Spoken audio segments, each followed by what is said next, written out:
Welcome to Love and Abuse, the show about helping you identify poisonous communication and toxic behavior.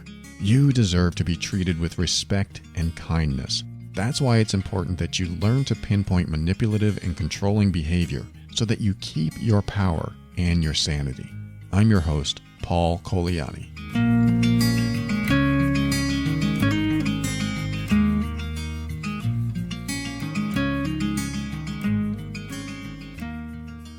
Thanks for tuning into another episode of Love and Abuse. I'm glad you're here, and I just want to let you know, just like every other episode, all the information that you hear on the show is for educational purposes only.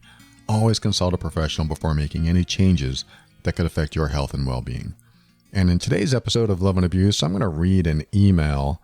When you hear what this person has gone through, you're pretty much going to hear almost every single aspect of emotional abuse. And if you're not using the MEAN workbook, if you haven't gotten it, this email is going to outline a whole lot of what an emotionally abusive relationship is made up of. And so listen to her words. I'm going to call her Mary. And I love how Mary worded things here, because in emotionally abusive relationships, it's often hard for the victim of the emotional abuse to convey to others that they are being emotionally abused. It's very hard, because every time you communicate that so-and-so did this, the person you're telling is typically going to say, well, that doesn't sound so bad. And this is part of all the crazy making that can go on. You just want to pull your hair out. So-and-so did this to me. Oh, that doesn't sound so bad. Yeah, in fact, I might even do that. You might even hear that too. The problem with that, obviously, you can't describe emotional abuse to people unless either A, they've been through it, or B, understand that it takes the slow picking away at your self-worth and self-esteem, and also driving you to appear irrational and crazy, not only the way you feel, but the way you appear to others as well. This is what the emotional abuse can do, is that it's a process. It's not just a thing that happens on Tuesday night and suddenly he or she is an emotional abuser. It's a process. So what happens is the process gets repeated and turns into a pattern. And the pattern becomes emotional abuse. It's so much easier with other types of abuse, even though it's not easy. But I'm saying that if there's physical abuse, there's a mark. Typically, there's a mark. There's evidence. Emotional abuse doesn't leave evidence. The only evidence is the person being abused is slowly losing his or her mind, or they are experiencing a decrease in self-worth, self-esteem, self-love, self-compassion, self-trust.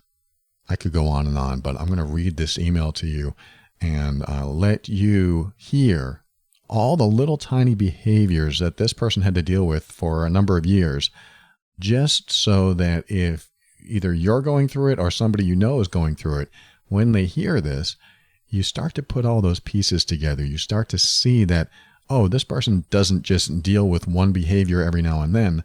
It's a repeated behavior. Like, I don't know if this is real, but the Chinese water torture treatment, where the water drips on your head and keeps dripping. The first 20 times or the first 200 times, you'd probably be okay with it. But after 2,000 times or 20,000 times or 200,000 times, suddenly that drip feels like somebody's poking a nail in your head. That's how torture works. I mean, emotional abuse is torture. I hate to say it, it's an emotional torture. So when you're in an emotionally abusive relationship, you are experiencing a slow form of emotional torture. It's a strong word, but this is just something that if you really consider what's going on in a situation like this, then you can start making different choices for your life. You can start thinking differently about it. It's not just a matter of going, well, sometimes they get that way, and it's annoying and I hate it, and I hope they don't get that way, but I can live through it. That's like saying I can live through a water droplet hitting my forehead 200,000 times. I won't like it, but I can live through it. And then we look at someone who says something like that and we wonder, What criteria are they using for a happy, healthy life? Because if your criteria is settling and living through things and being in what I might call emotional torture, then what you've done is lowered your criteria so much that you don't get out of a situation like that, or at least create accountability for someone putting you through a situation like that. So it's very important to make sure that you know what you're going through, you can identify what you're going through, and be able to take care of yourself, because it's going to be hard to convey what's going on to other people. So this is why it's so important for you to take care of yourself and step up and out of the pattern. And there are ways, if you've been listening to this show, if you have the workbook, there are ways to stop this pattern. And one of the ways is going to be read in this email. So let me get right to it, and you can soak it all in. Dear Paul, I listened to your podcast, Love and Abuse, and I felt like you were describing my life. It has been a relief for me to hear how you described emotionally abusive relationships. I've been married for many years, and I'm in the process of divorce. First half of my marriage, I knew the way my husband treated me and acted was wrong. I just didn't realize it was emotional abuse. When it finally occurred to me that it was, we had kids, and I felt that I had no way out. And even though it was emotionally abusive, I still had a difficult time trying to describe what was happening between us. I just felt crazy all the time. I slowly lost my self-confidence and trust in my ability to make good decisions, which, thanks to you, I now know why. I felt isolated and alone. You explained emotional abuse in a simple way, leaving it at what it is, not making it bigger or smaller. I've read and listened to many sources that lump emotional abuse with different types of abusive relationships, always leading to violence and physical danger. While I recognize that, yes, emotional abuse can lead to that, my relationship would not.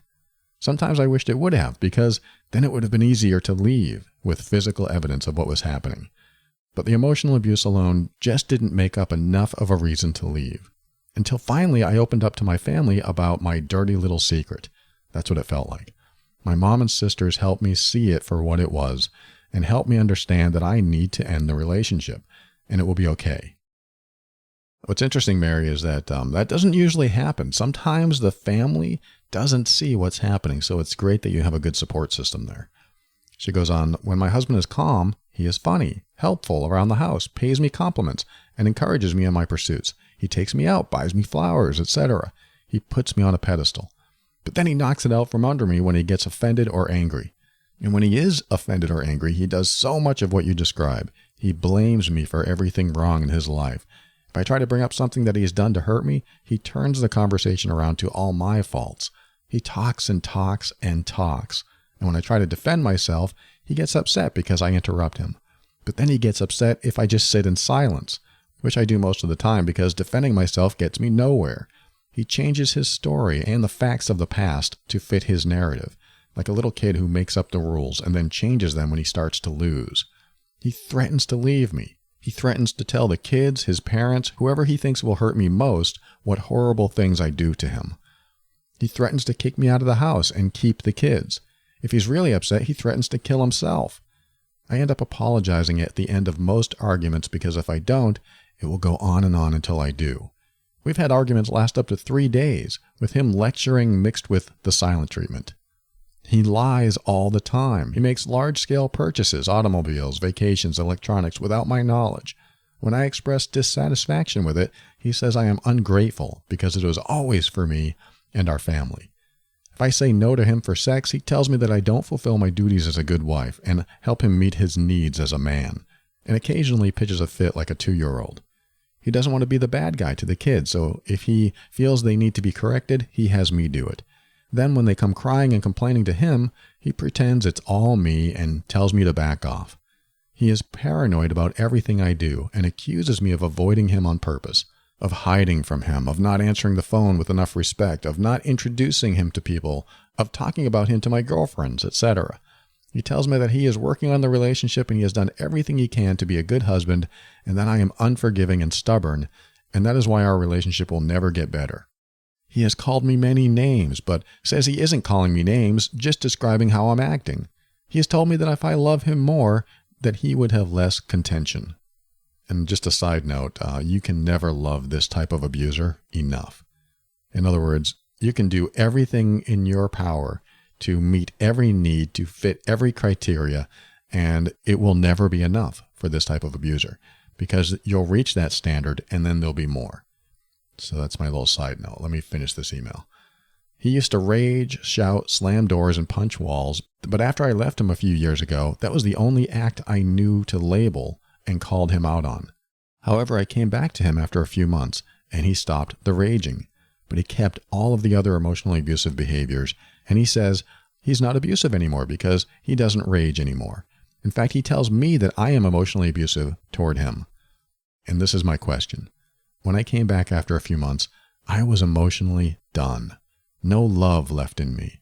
I told him the only reason I came back was for one of my children.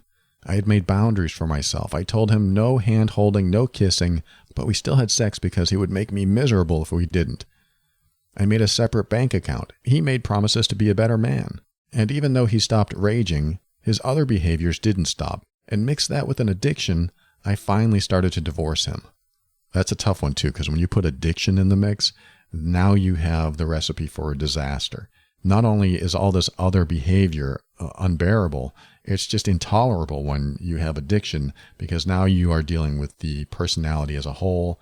I'm not saying that addiction itself can't be handled and worked with, but you add emotional abuse, this is just a terrible formula.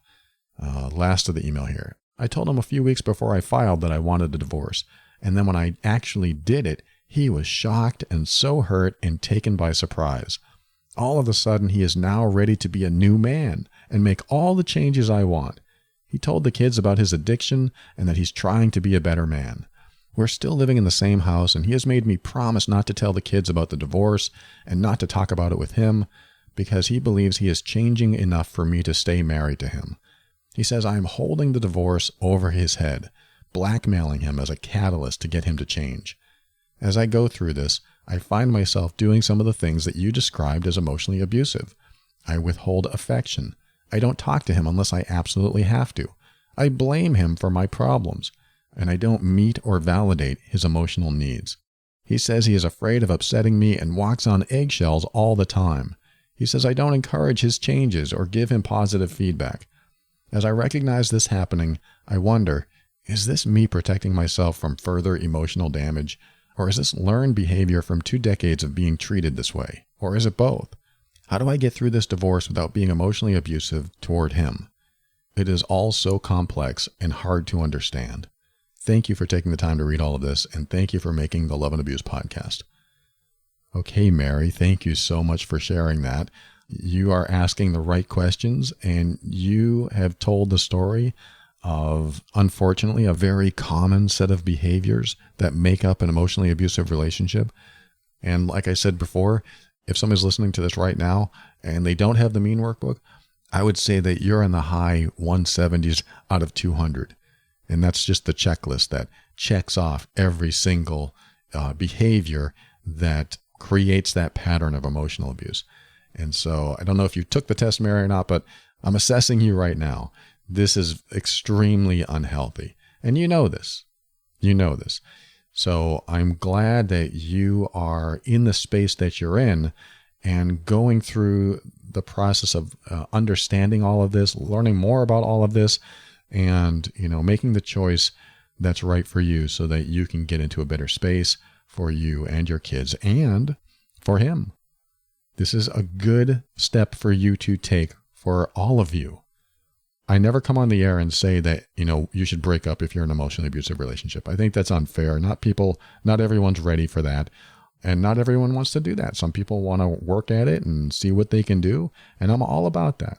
Work at it until there's nothing left to work on. And Mary, it sounds like you worked at this. It sounds like you worked at it until there was nothing left to work on. And you finally said, you know what? I can't handle it anymore. And then you took the step and said, I want a divorce.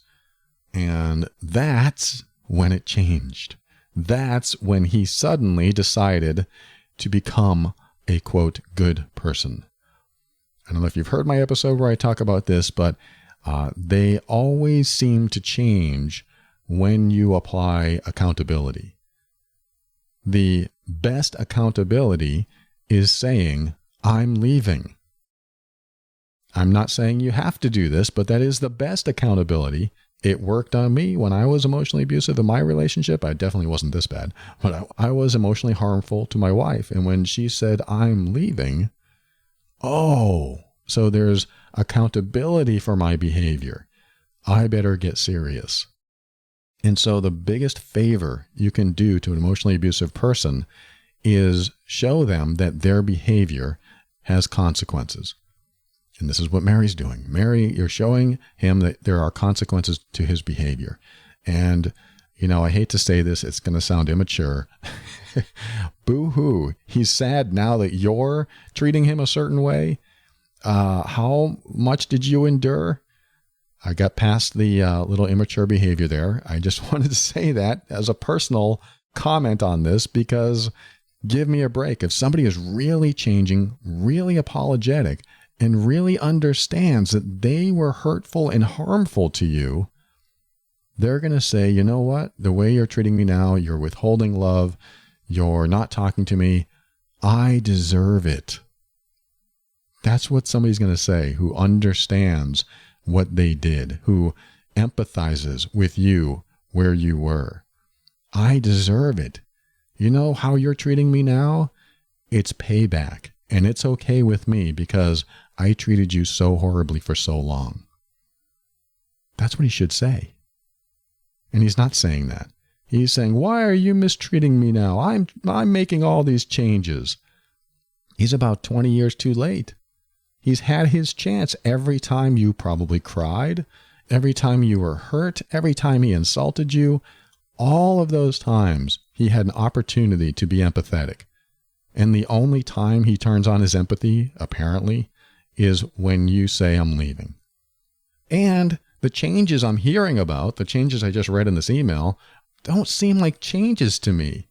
He even said, you're holding this marriage over my head until I change. That doesn't sound like he's changing at all. That just sounds like, I don't want to lose my family structure.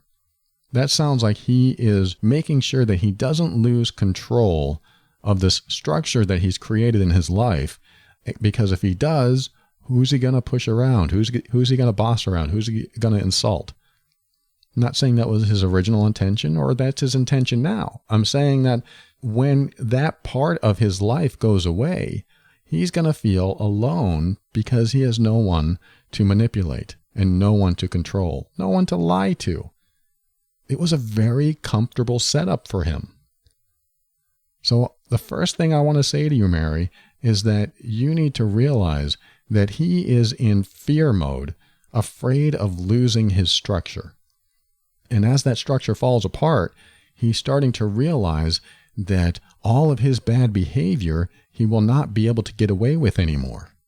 That's going to scare the heck out of someone who has been using this as his coping strategy or his survival mechanism or whatever he's using it for all his life, for someone to say, you know what, that's really bad behavior. I'm not going to take it anymore, so I'm leaving you.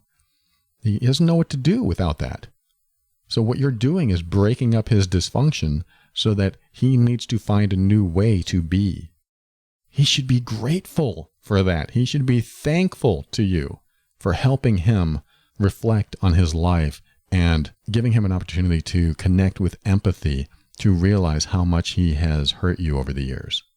Because I have a feeling if I asked you, so night after night, does he just sit there really sad about how he's treated you and recall the times he's done things to you and said, you know what, remember that time when you were cooking me some food and I came in and I said it smelled awful and you started crying because you worked so hard on it? And I said, why the hell are you crying? And then you ran out of the room and then I yelled at you. I can't believe I did that. I'm so sorry. I can't believe I did that. Mary, you need to hear that. You need to hear the words of someone who is reflecting on everything that he's done to you in order for you to trust that he's finally connecting with you, finally understanding what he put you through, and is finally empathetic. But from what you're telling me, he's not. He's just afraid of losing his structure and his control. And he knows how to put on the victim mode so that you'll feel sorry for him because I bet you're a compassionate person. How can I make her feel sorry for me? Oh, why are you doing this to me? You're hurting me. I know I'm being kind of cold toward him in this episode, but I really need you to understand, Mary or anyone listening, that when you finally decide to take care of yourself, that should be seen as something wonderful, even by the abuser, if they're really sorry. If he's really sorry about what he did, he's going to say, you have every right to leave me. I cannot believe the way I treated you. But he's not there yet. And I don't know if he'll ever be there. This is a long time of abusing someone to get to a point where he finally has self-realization and understands what he's done. And what's going to happen next, Mary, is if you tell him, okay, I'll stay for a few months, he's going to put on his best behavior. And then when he realizes that you'll stay longer, he's going to return to his default state. So this is part one of my answer, Mary, is that what you are doing is an opportunity for all of you. It's an opportunity, especially for him, to have some realizations that he really needs to connect with empathy and understand how he has hurt you and probably others in his life. This is his opportunity. This is his chance. If you stay, he may not get that chance. So good for you. This is an opportunity for him to help himself, you to help yourself and your kids, and all of you to get in a better space, whether you're together or not, now or in the future. Because it's enough of a shock to his system and his way of life that it will give him that opportunity to choose to heal or not. But right now he's not there. You're not giving me anything that tells me he's there. All I hear is the fear of losing that control and that structure. So that's part one. Part two, you're asking, am I being emotionally abusive toward him? Here's the thing. I talk about this in the workbook too, is that when you are in an emotionally abusive relationship, you end up having to protect yourself from the emotional abuser by doing behavior that mimics emotional abuse. There's just no way around it. If you plan on staying in an emotionally abusive relationship, or the number of years you stayed, Mary, by staying, what you're doing is exposing yourself to very harmful, you've heard me say it before, relationship radiation. And this relationship radiation burns so much that you have to find behaviors to protect you. Because what happens is you start off in most relationships as more vulnerable, more open, more caring, more loving, more compassionate. And then as you're attacked over and over and over again, you start to put this wall around your heart. And this wall protects you from these attacks. And this wall has behaviors attached to it. And one of the things that you said, silent treatment. You might have to give him the silent treatment because if you speak, you're going to feel more vulnerable. You're going to feel open to attack again. You also said, I blame him for my problems. Of course you do. First of all, a lot of it's true. Second of all, how much more damage to your self-esteem and self-worth can you take before you become an attacker yourself? This is the result of emotional damage over the years. You will eventually have no choice but to become the attacker yourself. And that's a strong word. I'm not saying you're attacking, but blaming him for your problems is one of those defense mechanisms that kick in when you finally can't take anymore. This is like finding a coyote stuck in barbed wire. It's like you want to help the coyote, but as you get closer, it feels so vulnerable and it feels like it's going to be attacked by you that it will bark and try to bite you as you're trying to free it. This is where you are. You are so wounded that anything else that comes at you is going to feel like an attack. So you feel like you have no choice but to use the last of your energy to attack back instead, or attack first. Again, you're not really attacking, you're just protecting yourself. And so this protection, this defensive mechanism that kicks in, it mimics the emotionally abusive behavior.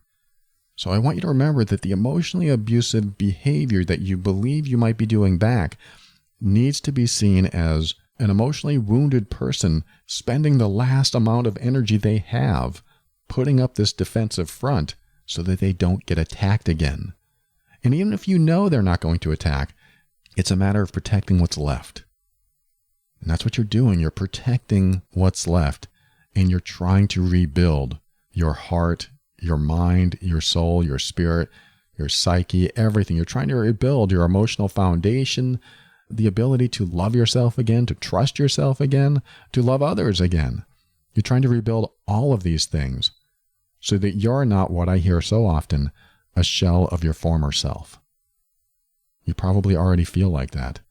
And if he breaks the shell, what do you have left? So hear me when I say, of course, you're going to do these behaviors to protect yourself and defend yourself, and they are going to appear just like emotional abuse, except we know where this began. We know what the source of this behavior is. Most behavior has to be defined by the intent behind it. And for many years, he understood the outcome of his behavior and how it hurt you. He just didn't do anything about it. And so I would say that intent was of an attacking, offensive nature. Your intent is of a protecting, defensive nature. And this is what differentiates it from emotional abuse. So Mary, I want to thank you for writing this. I hope this helps. Anyone listening, I hope this helps you too. Mary, your email is the de facto standard textbook emotional abuse situation. Not that I'm minimizing it at all. I'm just validating it and also commending you for being able to put it so succinctly so that if I were to hand this email to anyone that didn't know they were in an emotionally abusive relationship, they could use this to help them define what they're going through. So thank you, Mary, and I wish you the best. And of course, if anyone's going through a situation like this, find that strength and use Mary's story and everything I shared today as a means to help you through it and out of the emotional abuse. Share this with others that might benefit. Love and Abuse is the official podcast of the Mean Workbook, an assessment and healing guide for difficult relationships. If you want to pinpoint the exact behaviors causing the difficulties in your relationship, including identifying all the signs of possible emotional abuse, manipulation, and control, head over to loveandabuse.com. This show exists to remind you that you are not alone and you're not going crazy. You deserve to be treated with respect and kindness. You deserve honesty and sincerity. You deserve to be treated as worthy and significant because you are. Thanks for joining me today. We'll talk again soon.